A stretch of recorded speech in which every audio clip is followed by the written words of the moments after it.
We have two versions of a hospital bed light manufactured by Hillrom. That's HILL-ROM.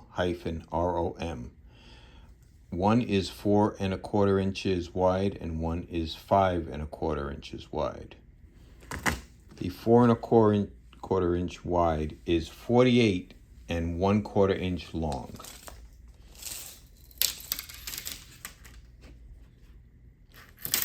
The 5¼ inch wide comes in two sizes, 36 inch and 48 inch. This version, the 5¼ is made for Hillrom model 645. I'll turn these over. These side rails are set back approximately 1/4 inch, if you could see that here.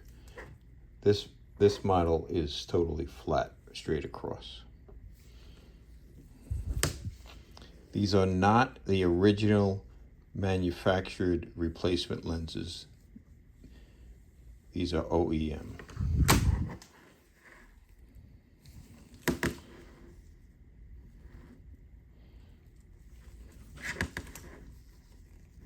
Again, these are for Hillrom lights, usually found in medical facilities, hospitals, and patient rooms.